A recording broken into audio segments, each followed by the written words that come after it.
Okay, we've just had quite a few people join us and we have answered the question in the poll, and it looks like we've got a split.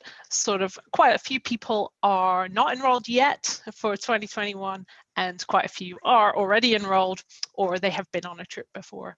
And so it's just good to know, just a bit of fun. Anyway, let's get started. I think we've got a fair few people here so we can start our chat today. So today we are very privileged to have with us a couple of former students. So we've done this sort of thing before, but definitely we wanted to ask a couple of students to come and give their perspective on their trip and just have some recollections from them. And so I think first of all, we should introduce who we're talking with today. So I'm Claire Hughes. I'm the Caribbean director for Broadreach. I work full-time in the Raleigh office and in the summers in the Caribbean in St. Martin, helping direct all the trips down there. I'm a dive instructor primarily, but I also can do a bit of sailing on the side. How about you, Fran? So my name's Fran Jackson. I'm a program coordinator with Broadreach. I'm currently in the UK, but hoping to get out to Raleigh soon. I started with Broadreach about 6 years ago as a dive instructor.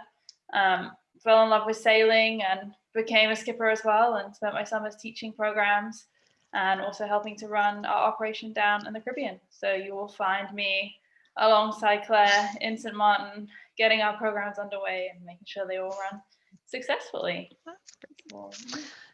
Yeah, and today we have two special guests who are Claire and Izzy. Claire, tell us a bit about yourself. Hi, I'm Claire. I'm from Charleston, South Carolina, and I'm currently a student at Wake Forest in North Carolina.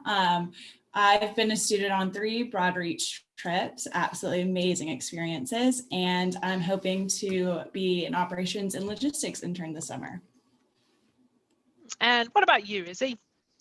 My name's Izzy. I'm currently a sophomore at University of Miami.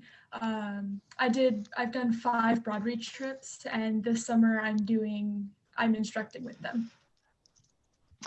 Yeah, Izzy's going to be one of our dive instructors. She did her instructor course a couple of years ago with Broadreach and had a great time and wants to pass on that knowledge to her students. We invited Claire and Izzy to join us today because they've both done Liveaboard trips, both in the Leeward Islands, and I think one of them has also gone all the way down to the Grenadines as well. So they're in a really good position to give us a bit of perspective on what it's like for students on a boat as a student with Broadreach. So Fran, what are we going to be talking about today? So a little bit tonight, we are going to touch on, talk about our Broadreach Liveaboard trips, just the basics really, let you know what they're about. And obviously we have Claire and Izzy here to help us explain what days look like and what they get up to. We're going to get a little introduction to what our boats look like, so our catamarans and our monohulls, a little bit about travel to and from the Caribbean, introduce you to our base we have in St. Martin, talk about what the first 48 hours of Broadreach look like. And I think that's where Claire and Izzy will be great to let us know how they felt those first few hours and what the trip was like. About sleeping on board, food, fun, learning and service. So we do some community service. We're going to talk to you about that sort of stuff. Health and safety, communication. And then we're just going to do a quick introduction to our sail training, dive training, and marine biology. So, yeah. Hopefully, and then at the end we'll all join through. You can ask questions, we'll answer them, or questions for Claire or Izzy or me and Claire, and we'll happily answer all your questions. Yeah, remember, if you're just joining us, to put your questions in the Q&A feature on this webinar, and we'll see them and try and get to them as we go on. Do you recognise that photo, Izzy or Claire? I do. That's from my Grenadines trip. From your Grenadines trip? Yes. That's amazing. Yeah. That's so cool. I like seeing that picture. It's a nice little bay that they go to on that trip. Anyway, whoops, Liveaboard.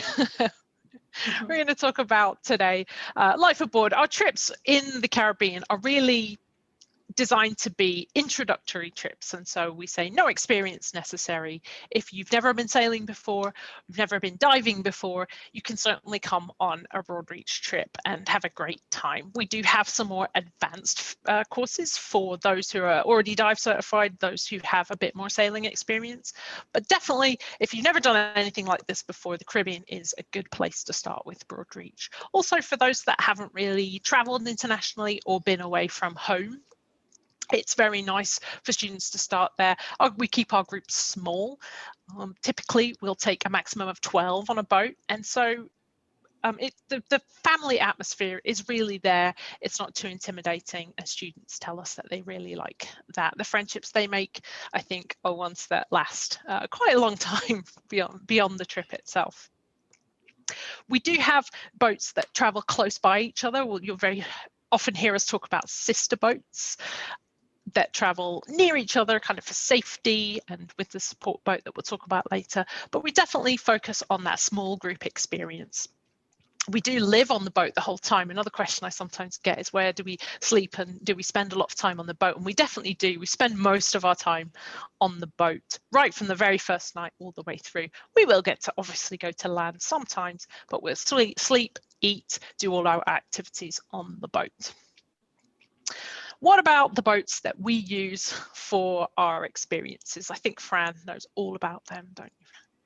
I do. Many summers living on them. So the boat that you can see in the picture is a catamaran. They're generally around 45 to 50 foot, depending on which one you get on. We use these programs for our diving programs and also for our intro, snorkeling and sailing program will also be on a catamaran this summer. We love these boats because of their space and how stable they are. They're perfect for diving. There's so much space for dive equipment to jump off of, and there's also so much living space within them. So they have around 4 to 6 cabins, and we split those cabins. They're down each hull, so one side would be a girl's side and the other side would be a boy's side. And so they're just the perfect place to go diving off and living on for 12 to 21 days. Do you guys, do you remember what your favorite part of living on a boat was, Claire or Izzy? Yeah, I mean, I would say just waking up and being able to go on a dawn dive before we even had breakfast was like one of the coolest experiences. Also, I mean, and then cleaning up like after dinner and going on night dives. But I think a lot of people would say this, but just sleeping under the stars too, if you do choose to like sleep outside, was just so amazing. Yeah, it is so amazing. And then you're exactly right. Like, because all your dive equipment is on that boat, you're in the perfect position to jump, like wake up early with the sunrise and jump straight in. And sometimes those dawn dives can be the most amazing experience. I think it's the time you see everything, personally. Yeah. Yeah. This is one of our monohulls. So we use these for our sailing programs. So we have one 21-day sailing program, and for our high school there's a 12-day sailing program. This is one hull, so it gives you the traditional sailing experience. You really feel once they're sailing and the sails are full, that you are like really speeding along. You can feel the spray of the boat. So it really is the traditional sailing experience, which is perfect for learning everything you can about sailing. And your first time aboard, they're so nice with all your family in there. It's like all your friends are there together. So they're a perfect way to travel between the islands. But one thing about our boats is they are always moored and anchored in a quiet, calm bay every night. So even though you've been out sailing for a couple of hours during the day, we'll always bring the boats into a quiet, calm, stable bay at night. And normally there'll be 1 or 2 other of our sister boats in there too. So yeah, a little bit about our monohulls. Yeah, a question I get asked a lot is, do we get seasick? Is seasickness a problem for students on a program? Izzy, do you have any experience with that? I usually don't get seasick, but in the midst of sailing, when you get down into the cabins, it's like, no, we're gonna go back on. Being in the cabin during mid-sailing is not a good time, but like I've never been on a boat where anyone's like thrown up over the side or anything like that. It usually is pretty okay.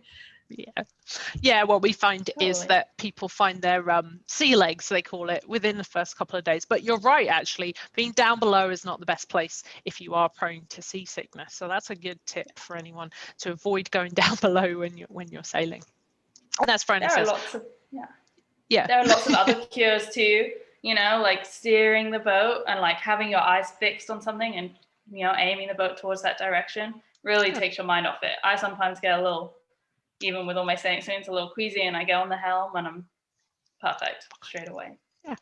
Anyway, okay, let's talk a bit about where we start in the Caribbean, where we all start our journey from St. Martin.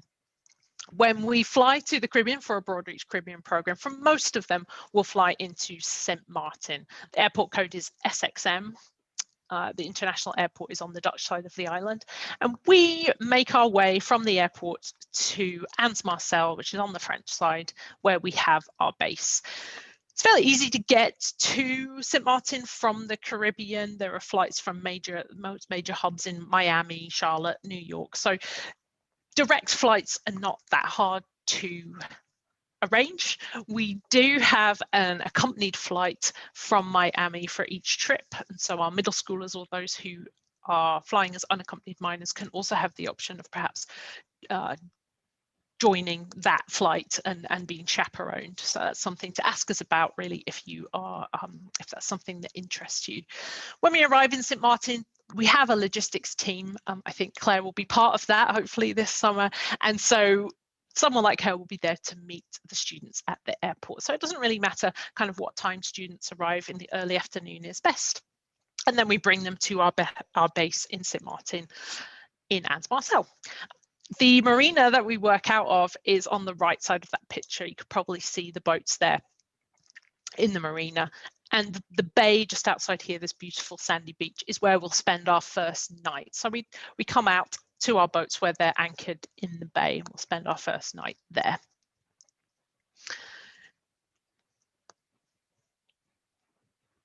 When you arrive, when you arrive at the base, you'll get your phone call home. So you'll phone home to let your parents know you've arrived, or let your folks back home know you've arrived. And we have a bunch of dive gear there that we will fit you up for your dive gear, give you everything you need, or snorkeling gear if you're on a sailing trip, give you everything you need for the next 12 or 21 days, and we'll start out from there. I think we've got some more pictures of our base a bit closer in. Franny, you can tell us about it? Yeah, so this is our little base in St. Martin. Like I said, it's the home of Broadreach in the Caribbean, really. There is everything a program needs at that base. You'd be very surprised what fits in a small space. But this is where our students will arrive after they get picked up from the airport by one of their instructors or one of our logistics interns, like Claire. We'll pick them up from the airport and they'll arrive at our base here. And like I said, every student will call home. They'll get fitted out with all their dive gear or snorkeling gear or sailing gear, whatever they need for their program. We also make sure that all our students have a full belly of food before they head out onto their boat for the first night. This is also a perfect opportunity for them to start to introduce themselves to people on their boats, and their instructors will be around. So it's a nice casual way to like slowly integrate yourself into people you're going to be spending your adventure with. So yeah, on this boat. So from there, they'll then head out to their boats out in the bay for that first night and those first 48 hours on program. Yeah. Do you guys remember arriving at the pad at all, Izzy? Yeah, I love the pad. It's like you said, it really is the home of Broadreach. Like you walk onto the pad, everyone knows each other. And like I've walked onto the pad when I did my dive master last year. I walked onto the pad and I was like, oh, I know you and I know you. It definitely is the home of Broadreach. Yes, it is. Well, let's talk about the first 48 hours on program, because we feel they're really important in setting the scene and the tone of the trip. So we spend a lot of time at the start of the trip getting everyone used to the boat itself. So there'll be a good orientation to boat living. So like I said, if you've never been on a boat before, rest assured we'll show you every nook and cranny, get you knowing all the names and show you how everything works. We'll also sit down and talk about what we're expecting from our trip in terms of what we expect from the trip as a group, the behavior we expect from our participants, and how we're going to kind of help each other take care of each other as we start our family's journey through our Broadreach trip. We'll be focusing on the group dynamic, but also on the basic things like making sure everyone eats enough or gets enough water or puts enough sunscreen on. So there's a lot of information that comes at students in the first 48 hours, but it's all good stuff, lots of things to learn. We'll also have some fun along the way, some getting to know you games, really start getting to know each other in a fun and creative way. How was, Claire and Izzy, how were the first kind of 48 hours for you? Do you have any memories about your very first trip? I know you were quite young. Claire, how about you? Yeah, I mean, I just remember getting off, like exiting the airport, and there's a Broadreach team member there, and they were just so warm and inviting. And there were a few kids who were already there, and everyone was kind of getting to know each other. But the first morning on the boat, I remember we swam, we did kind of that swim test to the beach, and then played a ton of games, like icebreaker games on the beach, and it was so much fun. It was something I was definitely nervous, kind of traveling by myself for the first time, but everything went off without a hitch, and it was a really awesome experience. Yeah. And do you have really any memories to share as Izzy? Yeah, similar thing, the swim test to the beach and then playing games. What I've found is when I meet new people, I'm really, really shy. No matter how shy you think you are, Broadreach trips will force you to make friends. Like, you will make friends, you will have a great time, no matter how shy you are. Because those first 48 hours, like, you're living with all of these people for the next 2-3 weeks. There's no, like, you're gonna know everything about each other. So the first 48 hours are nerve-wracking, but you make friends really fast. Yeah, I think being in such close quarters and having fun and working as a team really makes you form bonds with each other. Yeah, really quickly. Yeah, I think the instructors are sometimes a bit nervous to meet their students too, honestly, but that's just something to keep in mind. Give your instructors a smile, because they might be a bit nervous too. Okay, let's talk about sleeping on the boat. Fran, have you got any ideas about sleeping? Yeah, I love sleeping on a boat. I think it's some of the place that I get the best sleep I've ever had.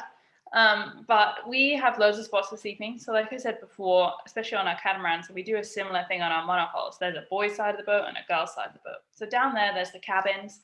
So if you want, you can sleep in the cabins, but I find it gets a little hot down there in the evening, so I way prefer to sleep out up top. And like I said, the boats are always anchored in calm, quiet bays. Like, you can see the shore, so it's very close. Just sleeping on deck is an amazing experience. You can sleep there, watch the stars, look at some shooting stars. It's honestly one of my favorite things. But there's loads of spots, and your instructors are very creative at finding people's spots too. So there's out on the decks, there's trampolines, there's hammocks that can be hung, like you can see in this picture here. There's also some like sofa areas down the back of the boat and inside as well, if you're like not too sure about being outside, or there's a little spot of rain. There's always spots inside as well for all those things. So I think my favorite spot is always outside under the stars in any position I can get. Do you have a favorite one, Claire? I quite like the back caves, actually. Sometimes at the front there's a little V berth that you can sneak in and have as your sleeping spot, but I'd switch it up as well. Do you, Claire or Izzy, do you have a favorite spot that you like in your? I would definitely also say outside. I just love up to the morning sun. And I feel like I also get my best sleep because I think I'm always so exhausted from the day too. And you just know you had a good day because you go to sleep very quickly. At least I do. Yeah. I tend to like being in the cabins. Oh, you do. It's I like being in the cabins because everybody likes sleeping outside. So that's like time for me to get in the cabin and be like, all right, like a calm down, cool down from the day. Because like Claire said, like the days can be so crazy with so many fun, awesome things. So you're like, I need to sleep for 10 hours right now. But it's always fun. And like Fran said, like sometimes it rains. It's always fun to come out of the cabin and you can tell if it's rained the night before because everyone is like crowded by the kitchen and like the covered areas where people are like sleeping on tables and like everyone's dead asleep. It's just fun seeing everyone's bodies like strewn about. Yeah, it was fun. Yeah. We had a question as well from Katie, who is coming on a trip this summer, and she says, can we bring our own hammocks with us?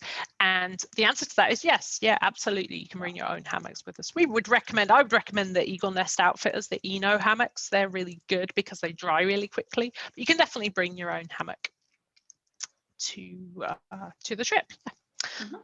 Okay, let's go on to food on Broadreach. A subject dear to most people's hearts and definitely to our hearts. We love food on Broadreach and we make sure that we have plenty of it. We are doing a lot of activities during the day. There's a lot going on, and so we need to eat well when we're on our boats. So we make it a combination of crowd-pleasing favorites and things that teenagers like to eat, while also encouraging people to eat fresh fruit and vegetables that we pick up along the way. So we do make all our own meals on board. It's important to know that. All the students take a turn in cooking for each other. That also adds to the nice teamwork aspect of it. And we have a cookbook and a menu that guides them through cooking all the meals that we need to eat.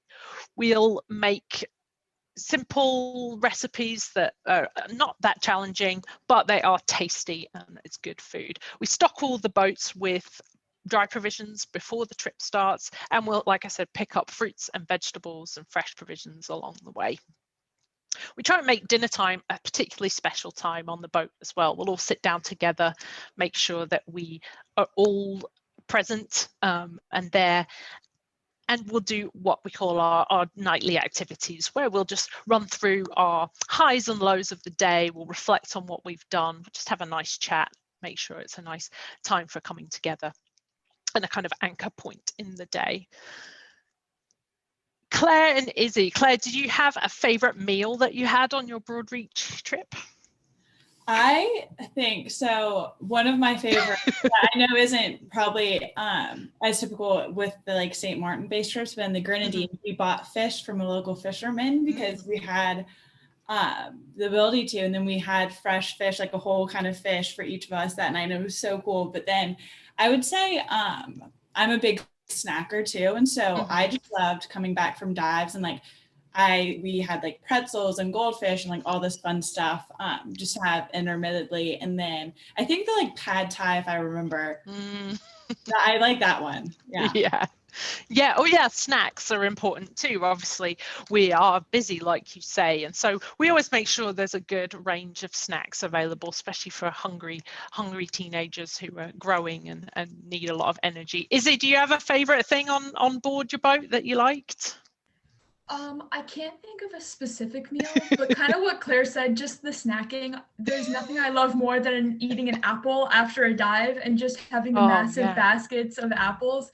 Is like I eat maybe 2 or 3 apples every day. I've gotten to the point where I'm just like, after every dive, I need an apple. And like you said, just the food is such a community part of Broadreach, and like breakfast, and especially breakfast because we're all tired. But it's still such a great, and this picture encompasses Broadreach meals so well. Just like the pile of French toast and like all the teenagers, Well, food. Cake as well is very important. We like baking on Broadreach. Anytime there's cake or brownies, always popular on a boat. So yeah, we do have a few treats along the way as well. Okay, fun on Broadreach. Franny, you want to tell us about some of the other stuff we do on Broadreach? Yeah, we don't just dive and sail. We do plenty of hikes. So you can see a couple on this one. I think The one with the swing rope, I think that one might be in the Grenadines or down that area.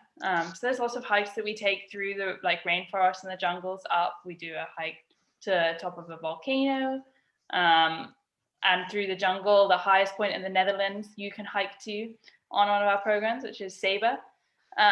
There's also a UNESCO World Heritage Site, which is the students sitting on the cannon down there, is Brimstone Fortress in St. Kitts.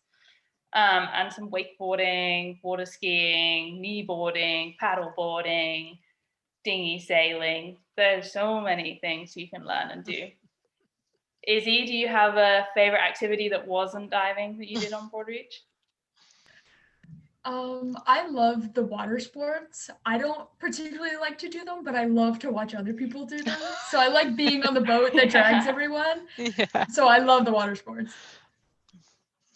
Yeah, I think that's me too. I love watching people do it. I'm not very good myself. I try, but I like to watch too. Claire, do you have something that's your favorite?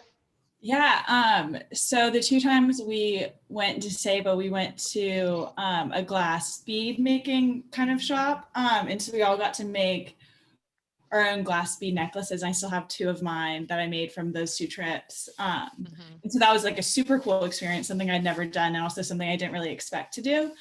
But also, like Izzy said, water sports was so much fun. Absolutely love water sports. Yeah, I think there's lots of things you can learn from exploring the towns and the communities that we visit. We also, of course, do some community service when we're on our trips, helping out with local projects. And also that leadership development that goes on throughout the trip. That can be very fun and something that our students take away, I think, after their summer, these transferable skills. So yeah, we do like to have fun. One of my favorite things is simply just jumping off the boat. One of the great things about being on a catamaran is just being able to dive straight in the water and having jumping competitions, especially for middle school students. It's a lot of fun.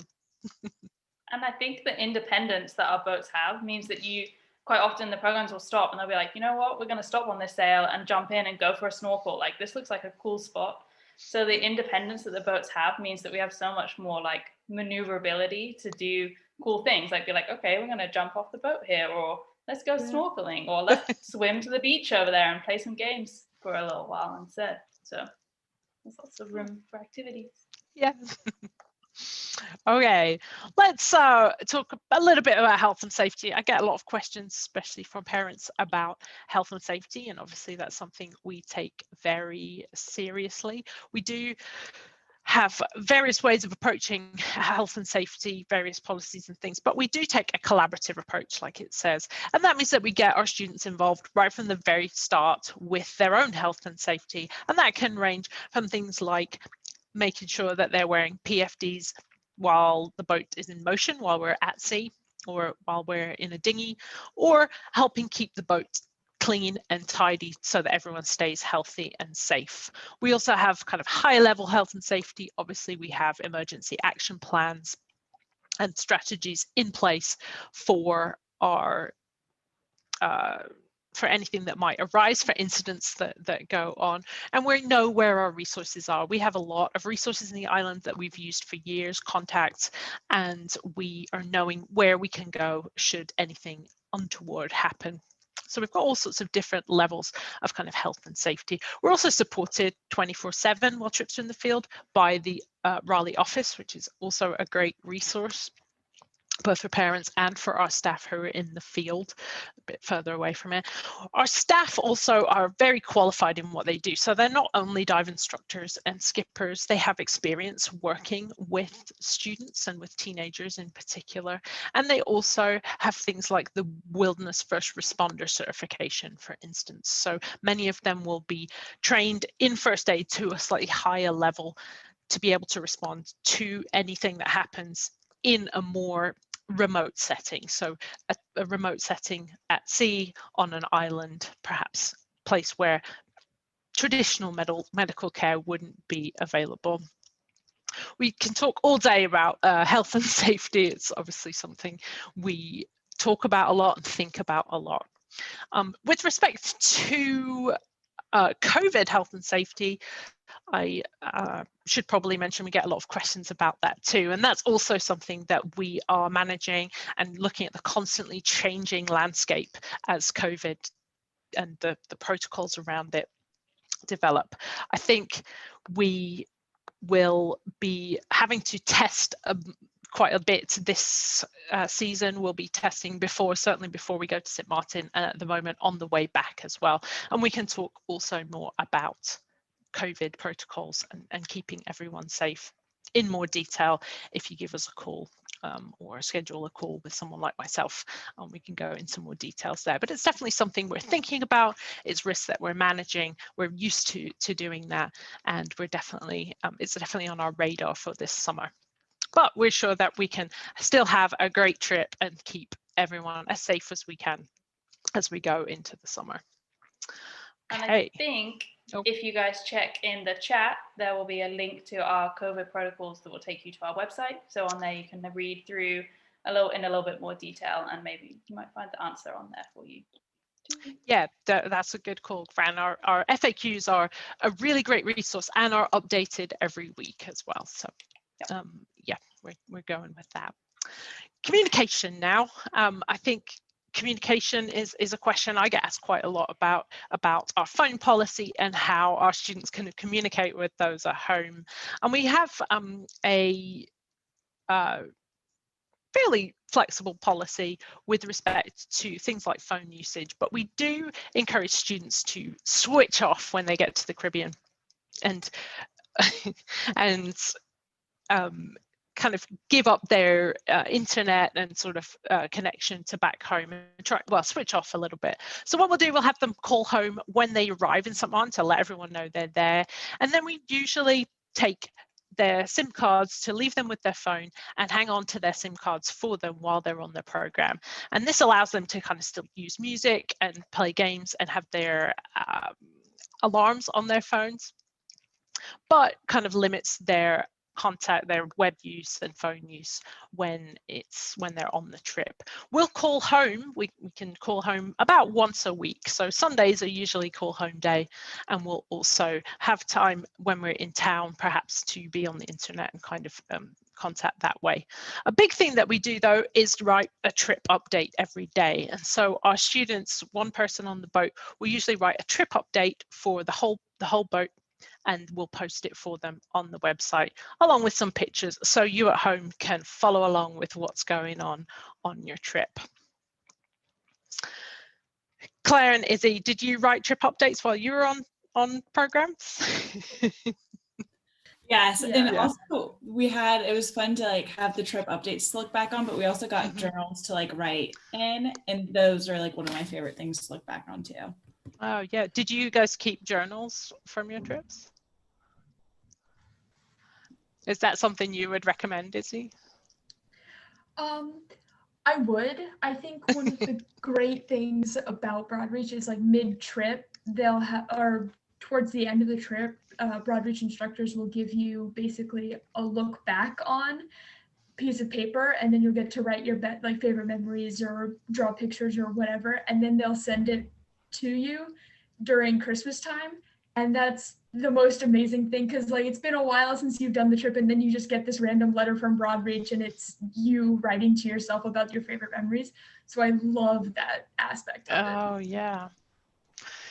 Yeah, that's something we'll very often do, is we'll write a letter while we're on a program, and then take it back to the office and mail it home, like you say, around Christmas time. Yeah, and I think that's kind of a special memory for a lot of students. But yeah, don't forget, of course, you can always contact your student when they're on the program.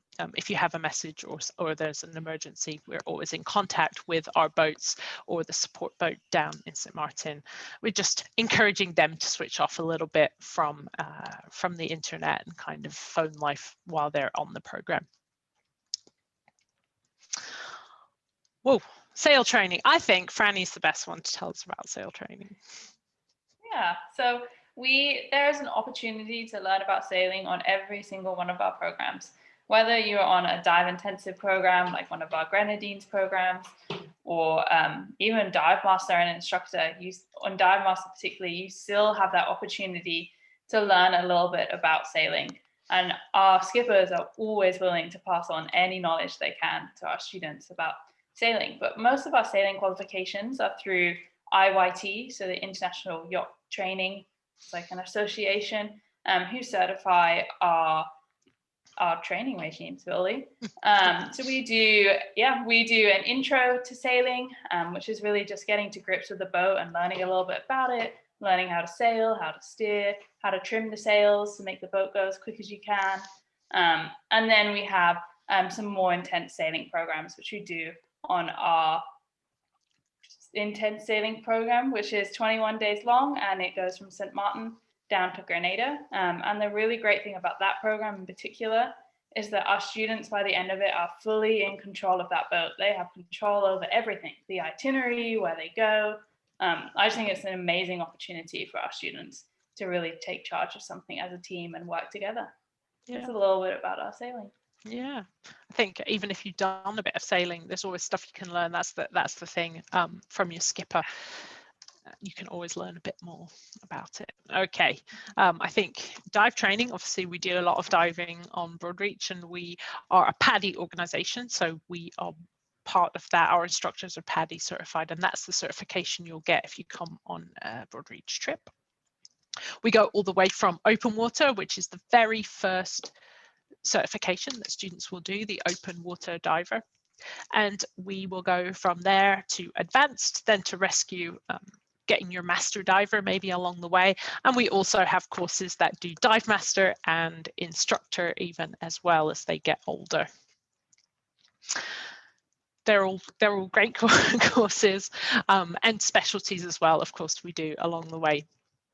PADI is one of the biggest certifying agencies around, and they also have a great safety record. So we're very proud to be part of the PADI family. They're also quite conservative, and we are a little more conservative with our standards and things like that than perhaps PADI requires us to be. We go a little bit further and just make sure that because we're dealing with young people and teenagers in particular, we're a little bit more conservative when we're diving. Okay, we also do a little bit of marine biology. Claire, was it you who did a marine biology trip as a student? Yes, that was one of my first I did the 12-day marine bio, Yeah. What was the favorite thing that you learned on that trip? Can you remember?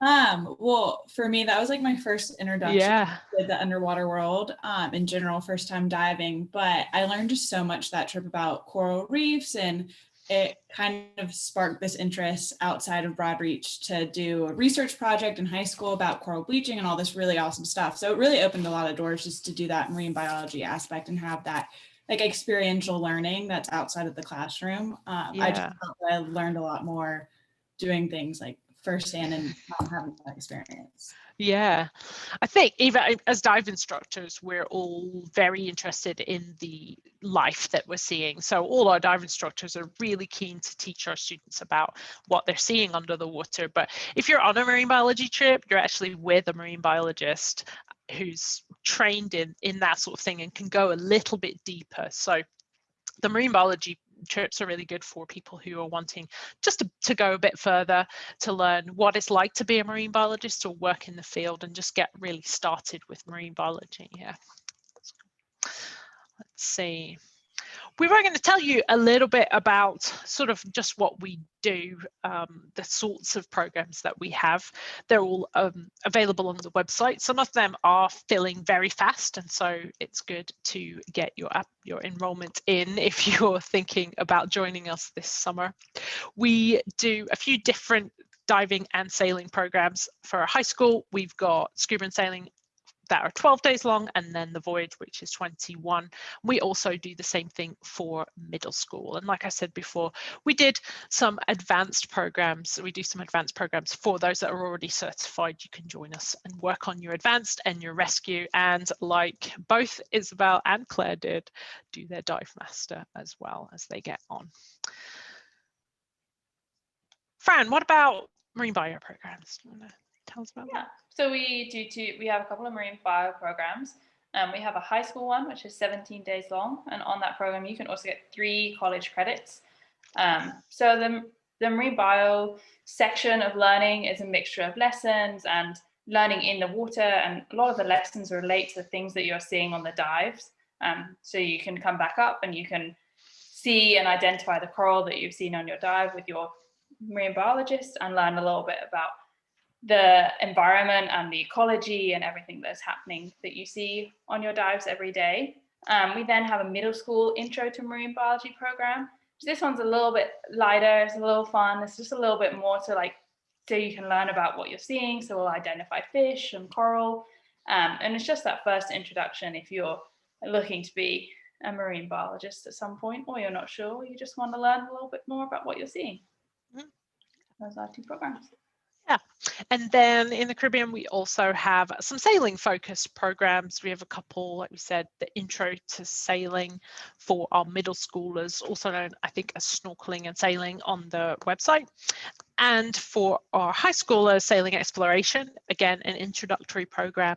And then, of course, the advanced sailing voyage. If you've got a little bit of experience and are ready for something a bit more challenging, look at our advanced sailing voyage. It goes a bit further afield. You go a bit more in depth with your knowledge and your training for sailing. I think that's all we had to talk about specifically, but I did want to kind of finish by just asking you guys, Claire and Izzy, and maybe even you, Franny, do you have a favorite Broadreach memory? Do you have something that stands out for you as a Broadreach memory that you could tell us about? Yeah, I mean, it's hard to choose just one. I think one of my first memories was my first trip. It was my 16th birthday, I'm pretty sure. And I just remember that being like up into that day, like the best birthday I'd ever had. Just to like spend that time with the group of individuals I hadn't known. And then we're all, by the time towards the end of the session, like family practically. But I think just all the unexpected things, like rainbows and just seeing really exciting animals. Yeah, I mean, it's just so hard to pick one singular memory. Yeah. What about you, Izzy? Do you have one? I'd agree with Claire. It's really hard to choose one, especially when you've done several trips like we have. It's like they definitely start melding together. And I think one of my favorite certifications to get with Broadreach was my rescue diver, simply because that's a rigorous course and you're talking about like serious things and you have to train for serious things. And to do it with a group that you really get along with and that you know was really, really great. And that any concerns that anyone had, like questions were encouraged, like all that, just the environment of that was really amazing. Oh, so great. And the other thing I wanted to ask you guys, Claire and Izzy, what would you say to students who weren't sure, who were still trying to decide if Broadreach was for them? What would you say to them, I think? Well, for me personally, Broadreach just opened so many doors and really kind of exposed me to a lot that I wasn't aware of. It got me out of my comfort zone. I mean, I wrote my college essays about Broadreach. It's kind of like directed where I want my career to go in terms of just environmental awareness. And I think it's definitely a nerve-wracking thing to go and do something you've never done before. It was my first time flying alone internationally. It was my first time diving, but I think had I not taken that kind of risk of trying something new, I wouldn't be where I am today. And I just think, especially after such a long time with COVID and quarantine, just to jump right in and do something adventurous is just the best thing you could do. Yeah. Yeah, I would definitely agree with that. I think Broadreach it's an experience, and I was the same way when my first trip, I hadn't been on a boat for longer than an hour, maybe 2, and I had never done scuba diving before. Like the opportunity came and I said, that sounds like fun, let's do it. And it really is an experience and you just get hooked. And yeah, highly recommend. Yeah, that's great. Really thanks for sharing some of these memories and your impressions. I think it really gives a flavor of the sort of fondness that students have for Broadreach when it comes from you guys and not just from us. I know me and Franny kind of feel that way when we're on boats and teaching students, but it means a lot to hear that from students themselves as well. I think that's about all we wanted to talk about. I know I can answer a couple of questions if anyone has any final questions that they want to put in the Q&A. You can always, of course, go to our website and find out, like we said, the COVID FAQs is a good resource. If you want to schedule a call with someone like me, it might well be me that you speak to, or maybe one of my colleagues, but if you want to speak with people like us with more detailed questions, or if you have anything specific that you wanted to ask, you can certainly schedule a call with us and we'll be happy to chat with you, or you can just give us a call anytime and we will be happy to help you. And we'd love to see you guys down in the Caribbean this summer, definitely. Katie actually has just asked, can I explain the sister boat? Yeah, sorry, I didn't clarify that. When we have two boats that kind of on the same itinerary, so for our Grenadines trip, the one that goes down island, and sometimes on the Leeward Island trips as well, we very often have, say, two high school boats, so two boats that are going on about the same itinerary. And so although they are separate, the groups are separate, and they will do everything as a group and have their own group experience, they will have a sister boat that they will occasionally run into or wave to across the bay and say hi because they're on the same itinerary, and that can be quite nice, especially if you get together perhaps to play some games on the beach or something like that. So that's what a sister boat is. Yeah. Also, I wanted to just clarify that middle schoolers are anybody who's 6th, 7th and 8th grade, and high schoolers are our 9th to 12th graders. And I think someone asked before as well, if you've just graduated, if you're a 12th grader and just graduated, you can certainly join the high school trip. So it's whatever grade you're graduating that qualifies. If there's any final questions, I can answer them, but otherwise, thanks everyone for coming. It's been great to see so many people. Trying to keep up with questions is hard, so we definitely will get to all the questions and we'll give you an email if we've missed anyone out. There's one we've missed. Fran, have you got anything final to add? No, I don't think so. These programs are amazing. Even as an instructor, I remember going and being a little nervous my first summer and just falling in love with being on a boat and sailing and diving and having so much independence, even as an instructor. So I can only imagine what it is like as a student, but I know I would have loved it. So yeah, please let us know if you have any questions or anything. We're always happy to talk about any and all of the programs. Yeah, and we'd love to see you in the Caribbean this summer. Yeah, definitely. Claire and Izzy, thank you very much. It's been so lovely to see your faces and hear your stories too. And I know that you're going to love also being people's instructors this summer.